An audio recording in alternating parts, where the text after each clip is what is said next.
जनता की बात जनता के साथ। क्या इंस्टाग्राम और व्हाट्सएप बिक जाएंगे? अभी अमेरिका में सरकार फेसबुक, जिसका अब नाम मेटा है, पर केस कर रही है। सरकार का कहना है कि फेसबुक ने इंस्टाग्राम और व्हाट्सएप को खरीदकर गलत किया है, क्योंकि इससे बाकी कंपनियों को मौका नहीं मिला और फेसबुक का बाजार पर कब्जा हो गया। सरकार चाहती कि अदालत फेसबुक को मजबूर करे कि वो इंस्टाग्राम और व्हाट्सएप को बेच दे। अगर ऐसा होता तो फेसबुक को बड़ा नुकसान होगा, क्योंकि इंस्टाग्राम से उसकी बहुत कमाई होती है। लेकिन ये केस लंबा चल सकता है और फेसबुक कह रहा है कि उसने कुछ गलत नहीं किया। उसका कहना है कि वो तो टिकटॉक और यूट्यूब जैसी दूसरी कंपनियों से भी मुकाबला कर रहा है और इंस्टाग्राम और व्हाट्सएप को खरीदने से लोगों को अच्छी चीजें मिली है। मार्क जुकरबर्ग धोखाधड़ी के चक्कर में कैसे फंसे?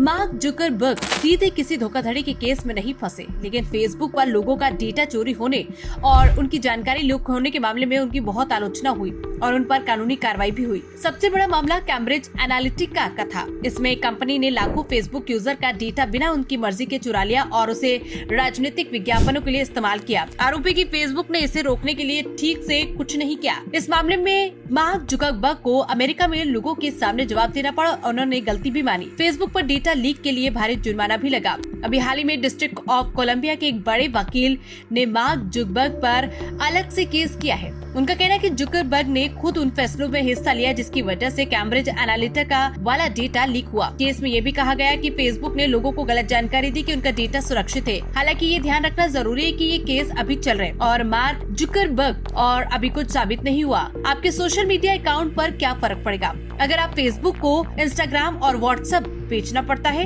तो आपके सोशल मीडिया अकाउंट्स पर थोड़ा बहुत असर पड़ सकता है, लेकिन ये कहना मुश्किल है कि कितना होगा। मालिक बदल जाएंगे। अगर ऐप बिकते हैं तो उनके नए मालिक होंगे और नए मालिक अपनी मर्जी के नियम और काम करने के तरीके बदल सकते हैं, जैसे ऐप्स को लुक, फीचर या प्राइवेसी सेटिंग बदल सकती है। कनेक्शन कम हो सकता है। अभी फेसबुक, इंस्टाग्राम और व्हाट्सएप आपस में जुड़े हुए हैं। अगर ये अलग अलग कंपनियों के हो जाएंगे तो शायद ये आपस में उतना डेटा शेयर न करें, जिससे कुछ चीजें अभी भी एक साथ काम करती है वो अलग हो सकती है। मुकाबला बढ़ेगा।